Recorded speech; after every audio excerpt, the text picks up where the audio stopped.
Steve, you're welcome to the show, and thank you so much for taking all the time today. Harsha, thank you so much for having me today. It's always good to be with you. Steve, first of all, I would like to say thanks to you on behalf of the whole community for your support during the difficult time that we faced with an attack on the BAPS Hindu temple in Melville.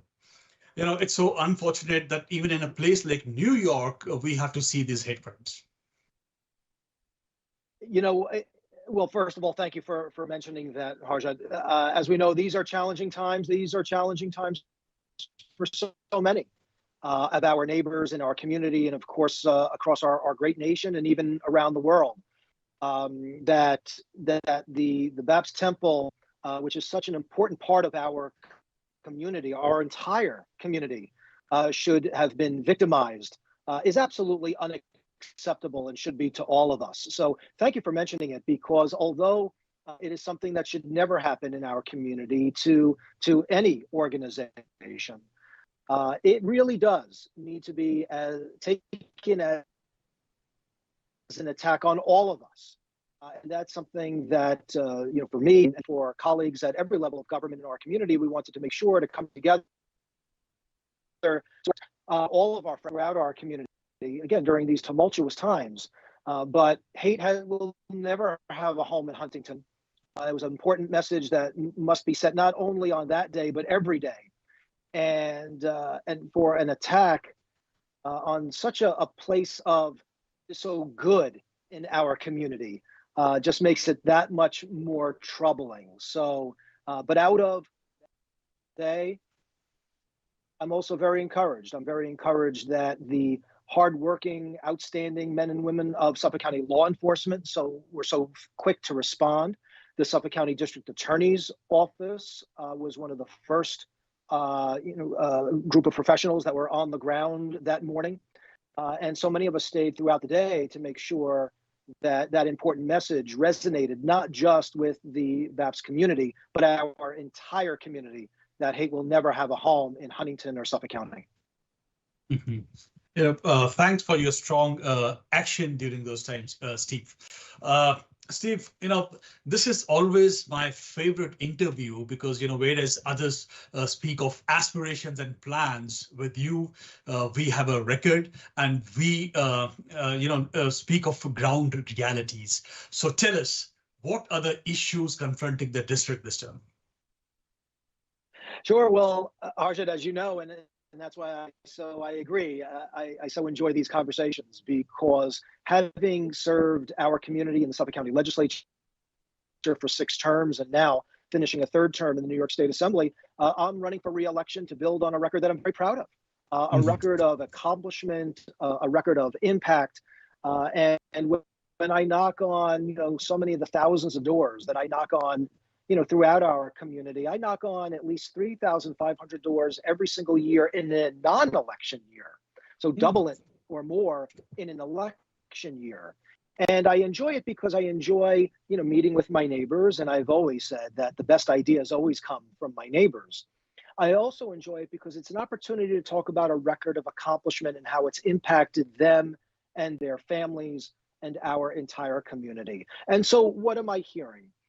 Public safety continues to be of primary importance to all of our neighbors. And it doesn't matter what neighborhood you're from. We want to make sure that public safety is well funded. We want to make sure that the men and women of the Suffolk County Police Department have what they need to keep us safe and secure. We want the District Attorney's Office to have their resources so that they can prosecute criminals who should be behind bars to keep us safe. And so I'm very proud to have led the initiative to bring back literally millions of dollars in a day where all of the rhetoric is about how we, should defund the police and not provide valuable resources to local law enforcement. I'm very proud to say that that's exactly what I have done. Exactly that. And so whether it's the police department or corrections or local law enforcement and the district attorney's office, keeping us safe is always the top priority. I'm very, very proud of my record there. Making sure that we have quality, clean water to drink for now and for for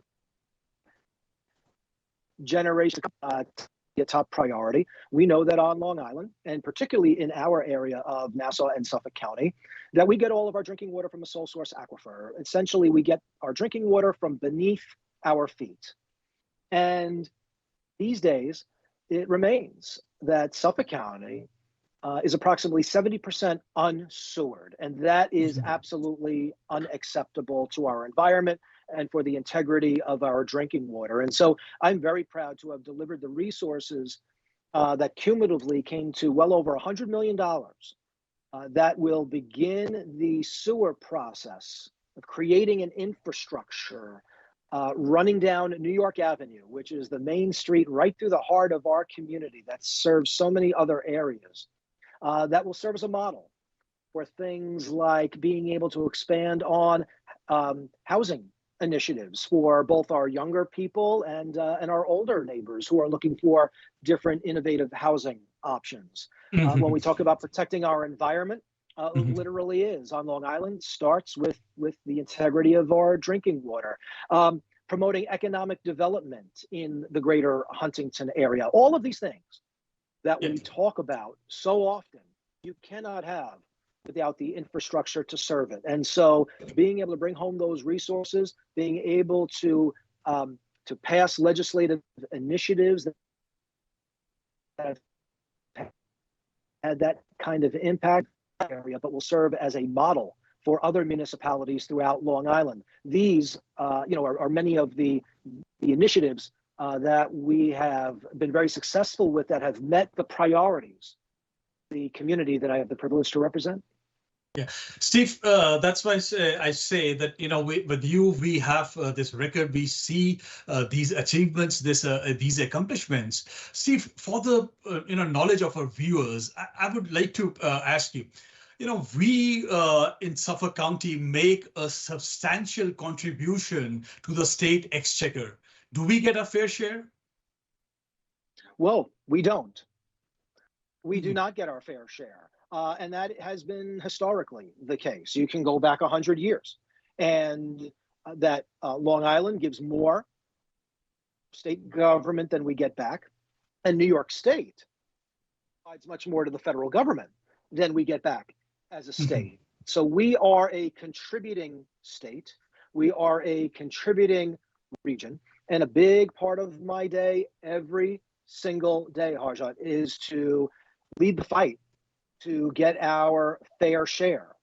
And so first of all, I'm very proud to have been able to bring back the kinds of resources for not just public safety, not just for the integrity of the water that we drink, but for so many of the outstanding organizations that utilize those resources throughout our community to make real impact.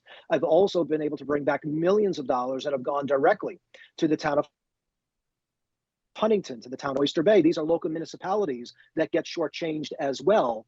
And so quality life issues, whether it is our roadways or our waterways or providing services for our veterans or our seniors, I brought back our fair share for our area there as well, which I'm very proud of. But I will share with you one of the big initiatives that I'm working on right now, which I think is a perfect example that goes directly to your point. When we receive federal dollars for and infrastructure projects, Long Island is treated as part of the same region as New York City and some of the upstate counties like Westchester and Rockland. And so Long Island, like all of those other pot of money, we are always in the shadow of New York City. It has always been that way, and it continues to be that way. And so Long Island leadership came together just the other day. Every level of government was represented. Every party across the aisle was represented as well in a tremendous show of bipartisanship, which is exactly how it should be done, to make the case in support of my legislation that will take Long Island as a region out that we are currently within the shadow of New York City, to make Long Island its own region, so that finally we'll be able to make the case for our fair share from the federal government, for our fair share from the state government, and the roadways that we see. And again, I'm very proud to have been able to bring home resources, and anybody in the town of Huntington can see that the road work pace has picked up well beyond, exponentially beyond what it's been in the past because of the money that I've been able to bring back, but it's not enough. We need to get more resources to our towns, to our county level, and to the state level, and even for the most major of roadways like the expressway, like the northern and southern state parkways. And so we believe that taking Long Island out of the larger New York City dominated region and be able to stand on our own, and given our population that Long Island of Nassau and Suffolk County is larger than over a dozen states. Keep in mind that although Brooklyn and Queens are part of New York City, geographically, all you have to do is look at a pretty simple map of Long Island and know that they are actually part of the island that we share from a geographic standpoint. So if you took Brooklyn, Kings County, if you took Queens County, and if you took Nassau and Suffolk counties, Harjit, that would make our region. Steve, I think what you're telling is groundbreaking. It's very profound and it's long overdue. आज ਅਸੀਂ ਗੱਲ ਕਰ ਰਹੇ ਹਾਂ New York state assembly district 10 ਦੇ ਇਨਕੰਬੈਂਟ ਤੇ candidate Steve Stern ਦੇ ਨਾਲ. Steve, you were telling us something which is very profound. So can you please break down a little more for our viewers? So what's going to be the impact of this legislation? The impact, we hope, Harjat, is that we begin to get our fair share. So I'll give you an example. If you just took Nassau and Suffolk counties at about 3 million residents, that makes us larger than over a dozen states. And it also makes the Long Island region the number 3 largest metropolitan area in the country behind New York and Los Angeles. But when you look further down the list, to cities like Chicago or Miami, or even in Atlanta, they get millions of dollars more infrastructure money than we do. That's simply not acceptable. And nobody wants to see Atlanta or Miami, or Chicago get less money. But when you have an area, a region like Long Island that gets so shortchanged, that is simply not acceptable. And so can imagine that with a few $1 billion more, the quality of the roadways that we all deserve, the quality of our infrastructure and the water that relies, the integrity of the water that we all drink relies on that. When you think about mass transit like the LIRR, or even funding our public transportation system in Suffolk County that relies on an antiquated bus system that doesn't serve anybody very well. Those are all of the kinds of things that our hard-working Long Island residents and taxpayers have earned. And we need to provide the results and the quality of life that our residents pay into, and for far too long have not received. I'm very hopeful that this is an initiative that has, again, widespread support. I think one of the things that I like best about this initiative is that it's not political. It is the model of bipartisanship, and it is literally based on the numbers. It is a data-driven issue. Long Island represents so many of a population. These are our needs. This is what we pay. This is what we should be getting back. That is the message that, for myself and my colleagues in both the state Senate and the state Assembly, will be taking back to Albany beginning in the next term. But we just made an announcement the other day out at the rest area on the Long Island Expressway. It was wonderful to see so many representatives from every level of government, every party represented, the companies that do the infrastructure work, the labor unions that represent the hardworking men and women of labor that do the work. This is an initiative that everyone on Long Island can and should be supporting going forward. Steve, we are so glad to have you as our representative fighting for us. I must tell you, the biggest concern Long Islanders have is that, we are losing our children to other states. Despite their education, despite their good jobs, kids just can't afford housing here.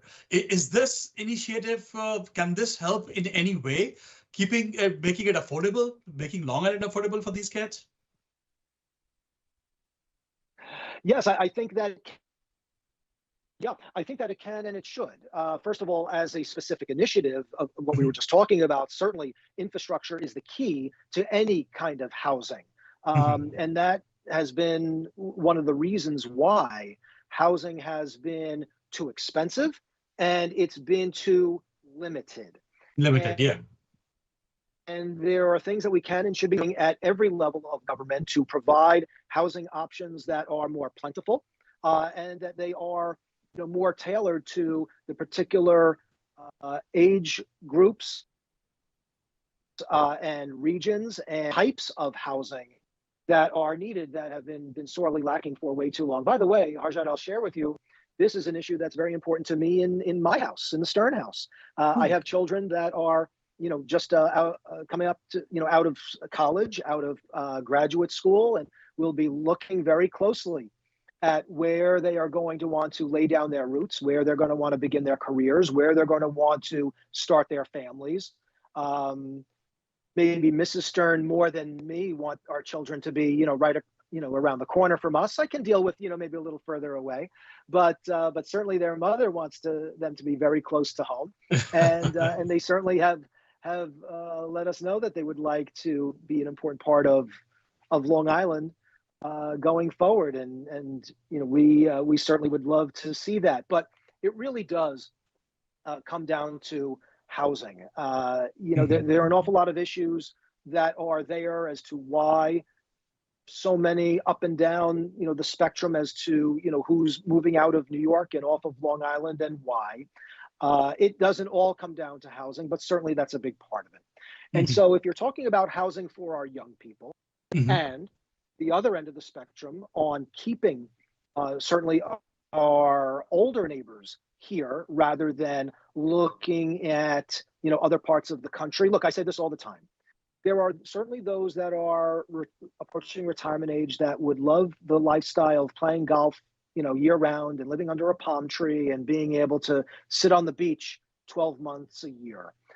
That is always going to be the case. mhm, But what we don't want is a culture on Long Island where everybody of every age is looking to go elsewhere because of the cost of living and mhm, because of the lack of housing. That is simply not acceptable, and that cannot possibly be our future. So mhm, there is a role for every level of government at the state level of government. We've been working very hard on housing initiatives. I'll give you a couple of examples. mhm, Transit-oriented development, which we're starting to see in many different municipalities, and Huntington is included in that, where around the train stations, where we have a lot of commuters of every age, they want to get out of their cars. They want to stay off the LIE. They want to get into the city. They want to do their jobs. They might want to stay in the city for some recreation, but they want to come back home. And we are developing plenty of projects throughout Long Island that have started and have grown up and have even expanded around the train stations as TOD, or transfer oriented development. They've been able to do that because much of the land around that infrastructure is owned by some municipality, some level of government, whether it's the town, the county, mhm, or the state. So one of the initiatives that I have started, as an example, around the Huntington train station, there is a parcel of property that's owned by New York State. mhm, And part of the reason why we can't have housing that is affordable is because the high cost of land, because it's so limited on Long Island. But if we took this state-owned property, which is not being used for anything, it never has been. My guess is that for the foreseeable future, it never will be. And everybody agrees on that. That's not even a debatable issue. But what mhm, if we took that property and we transferred it to our local municipality for the purpose of housing, and they were able then to offer it up if it's in fact used for housing, that can be made more affordable, because now you're able to transfer it over, or something less than would go for full boat if it was going to be sold on the open market. And if we were going to be able to offer it up to our younger people, to our older neighbors, even making housing more available and more affordable for our first responders or the nurses that work in Huntington Hospital, just up the road from Huntington train station. These are all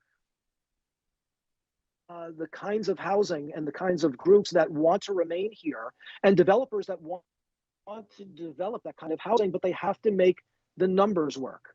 And so legislation that I've introduced would allow us to take surplus New York State property and make it easier for other municipalities to use their properties that aren't being used for anything, will not be used for anything in the foreseeable future, to make at least some kind of impact on the local housing market to offer those opportunities. Steve, you have always been a champion of the star breaks, the enhanced star breaks. You've always been trying to make it affordable, housing affordable for Long Islanders. Is there something that is being done or that can be done to protect our those SALT deductions that we used to enjoy? Yes, there is. Congress can do its job, and they can reinstate the SALT deduction that so many Long Islanders in particular rely on. The fact that it was taken away is ridiculous and unacceptable. The fact that SALT for Congress to reinstate has been troubling. And that is going to have to require action at the federal level. We're going to need our representatives in Congress to fight for us even harder than they have been, in order to ensure that leadership in Washington, D.C. understands how important that is. Harjad, I think it goes back to what you had said before. This is related to New York and Long Island in particular getting our fair share. Part of our fair share comes through that SALT deduction. And the fact that this is something that we have been without, that we are fighting for, that has been policy for 100 years or more, is something that we now have to continuously, fight for at the federal level, with a federal government that seems to not care, or does care the other way in ensuring that we don't have it reinstated. It is ridiculous. And so we all have a voice in this. Every level of government has a voice in this. And to keep the pressure on our federal representatives is something that's going to happen there. Because to continue to go forward into the future without the SALT deduction is simply not acceptable. Steve, you achieved more in your first 6 weeks as an assemblyman than many of the office holders in their lifetimes. We are so thankful for that. But there's something, again, which really concerns all the people, Long Islanders, New Yorkers, everyone in the country, is gun safety. And you have always been a champion of gun safety. Is there any tangible progress that we have made on the issue? We have, and I have referred to the gun safety issue as literally the moral issue of our time. And the fact that, mass shootings happen throughout the entire country should be unacceptable to all of us. We will hold a rally and then forget until the next tragedy. We'll pass a law until the next tragedy and then forget until the next one. Comprehensive gun safety legislation is almost universally accepted to some extent, not just throughout Long Island and New York, but the entire country. And the fact that mostly our federal government refuses to act, again, should be infuriating to all of us. And I can't believe that federal representatives, even from other parts of the country, don't hang their heads in shame, is beyond me. This is a very personal issue for me, Harjad. One of my dearest friends lives in Parkland, Florida. And his son's best friend was killed in the tragedy a few years ago. And I'll never forget I called him to ask him if that was as it was going on, because it came on the TV on CNN. And he said, yes, I'm going to have to hang up on you because I'm texting back and forth with my son right now, who's hiding under a desk. This is during the shooting. Like I said, his best friend was killed in that tragedy in the classroom right next door. He heard the gunshots. He heard the screams. He will never, ever be the same.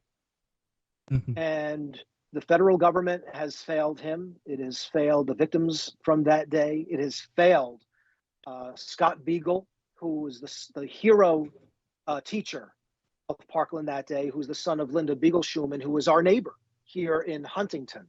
So it's on our minds every single day. In New York, on the gun safety issue, we should be very proud because we've literally led the way in gun safety measures over the years. I'll bring up one example. It's we call it the red flag law. And what that means is that the law now provides law enforcement with the ability to get guns out of the hands of those who should not have them. It's a way to take guns away from those that might be having, mental illness issues, that might be having suicidal tendencies, that for one reason or another have been identified somehow, some way that maybe guns in the house, guns in their possession is not a very good idea for themselves or for the rest of us.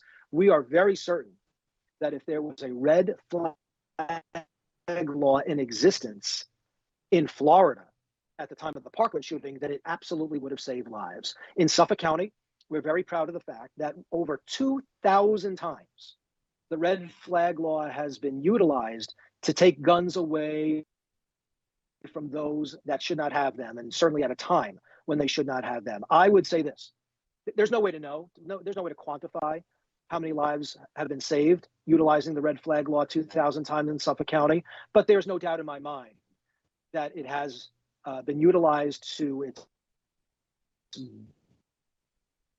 best impact.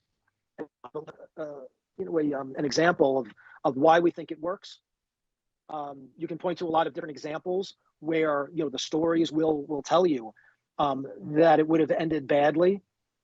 I'll also say this: the shootings in Suffolk County, local law enforcement will say, statistics have certainly come down, which is very positive. Suffolk County, Nassau County, some of the safest places to live in the entire country. We should all be very proud of that. Suffolk County has utilized the red flag law over 2,000 times. It is more, by far, every other county in New York State combined. And so Suffolk County is certainly leading the way when it comes to gun safety, particularly keeping guns out of the wrong hands. Every municipality should follow our lead. It is a model not just for Long Island and New York State, but literally the rest of the country, and we have the statistics to show it. And we are very thankful to you for securing the fundings for our law enforcement, and that's why you have support from all the law enforcement unions and gun control organizations. So because that's the only way it can work. Everyone has to work together for such an important issue. We will talk more about that. Steve, there's also a time for presidential elections, and we don't know what's going to happen there. Some people have this concern that there is some talk of some federal, let's say, ban on abortion. People are concerned about some decisions that came out of Supreme Court in recent years, and people are concerned about their individual liberties. New York State has always provided the protection to its people that it seeks. You as an assemblyman, we don't know what's going to happen at the federal level, but at the state level, do you seek to provide whatever protection you can to New Yorkers? I do. Harshad, I strongly support a woman's right to choose. And I believe that very fundamental right belongs to a woman in consultation with her doctor. and is a decision that should never be left up to the politicians. It's something that I've always believed in and will continue to. And I think it's fundamental, not just in the specific subject matter of reproductive rights, but in so much of what we all believe in. And it doesn't matter where you're from. It doesn't matter your creed or culture. We can all appreciate the fact to, love who we love. We can all appreciate that we want to worship with our families in a way that we believe in. These are our fundamental rights to all of us across the board. And so I've always seen this issue not just in terms of women's reproductive health care, but as also potentially having an impact on all of the individual liberties that makes us, at the end of the day, American. And so in New York, we have taken a very strong steps to. A couple of years ago, we passed the Reproductive Health Care Act, which essentially codifies the elements of Roe versus Wade.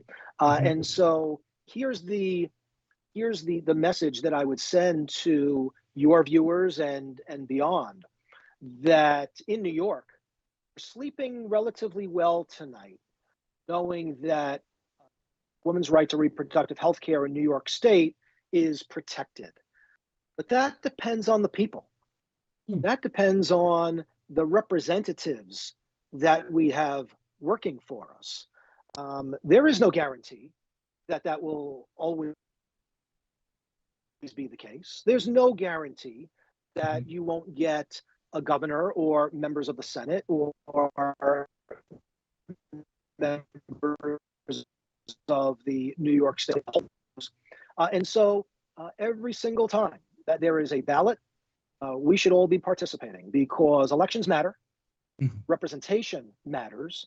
And if this is an important issue, whether you're a man or a woman, regardless of age, regardless of health, this is an issue that should always be on somebody's mind, because we're seeing what happens when a United States Supreme Court goes the other way.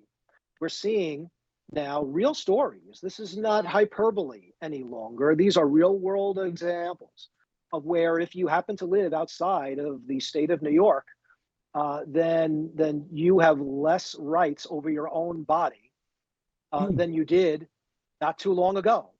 That's the wrong direction. Any country, I believe, but certainly in the United States of America in the 21st century. But just because those are challenges in other parts of the country does not ensure that we won't be dealing with those same issues here in New York State. Representation matters. Having your values represented, particularly at the state level, where these issues matter perhaps the most. I mean, at the end of the day, what has the United States Supreme Court said? Among other things, that their intention is to make this an issue, a state issue. Okay, if they are making it a state issue, I would much prefer it to be done nationwide, but if it's going to be a state issue, your vote now at the state level, not much more.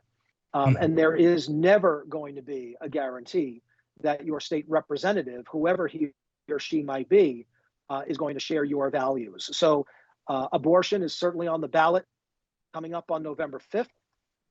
But in many ways, whether it is abortion or civil liberties and our private individual rights, it's on the ballot.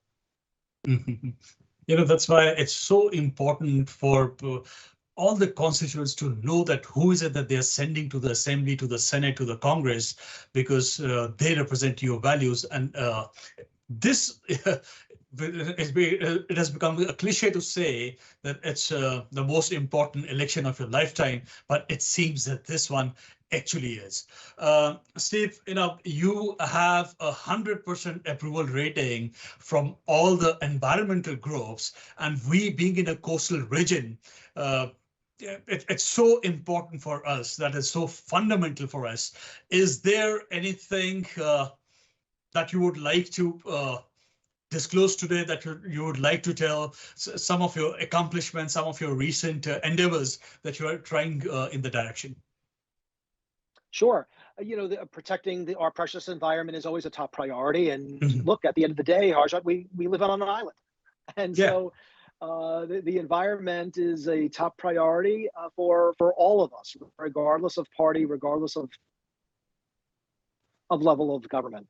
And so I'm very proud of my record on the initiatives over many years, both in the county legislature and now at the New York State Assembly, that have made real impact on protecting the air that we breathe, the water that we drink, for now and for generations to come, sewer infrastructure, and to protect our water quality is just one of them. Right now, we're starting to see offshore wind and the development of larger scale solar. I have served of the subcommittee on renewable energy. And that means that I've had opportunity to speak with all levels of government, but some of the leading environmental protection professionals in the world to bring renewable, affordable, reliable green energy to Long Island. We're starting to see that offshore. We're starting to see that on land. And look, I'm an all of the above guy. So whether it is offshore wind, whether it is solar on our rooftops, whether it is development of hydrogen or geothermal, or even renewable transition, still utilizing natural gas. These are all of the items, all of the elements that will make for a successful, affordable, reliable transition to the green energy of the future, and not just the energy of the future, green energy jobs and careers of the future as well. I will bring up one of the initiatives that we just passed recently, and that's the Climate Change Superfund Act. Climate change and its impacts, obviously, Harjat, you know very well, a priority for anybody that lives or represents Long Island. It's prevent and resiliency as well. The Climate Change Superfund Act is the New York State initiative to hold some of the largest, most impactful, most climate damaging big companies responsible for the damage that they have caused. And so with the government being able to claw back some of the monetary representation of that damage and put it towards the big costs that it takes to and going forward and protecting and hardening Long Island against the impact of climate change, we believe is going to put us in a position to be able to pursue cleaner, greener energy going forward, as well as protect our exposure to the ravages of climate change that we're already starting to see. We are, Steve, we're not necessarily. There's so much. I'm sorry, Steve. Steve, this. Here. We are literally playing catch up that we're looking forward to accomplishing. Yeah, Steve, there is so much more to talk about. That's why I said in the beginning that, from you, we learn the ground realities. What is it that that's actually happening? And, we thank you for all your leadership, for you always standing with the community. I wanted to talk a little about your accomplishments on education as well. There's something very important that you've done on education, which is a very, an issue of interest for all the Long Islanders and particularly to our community.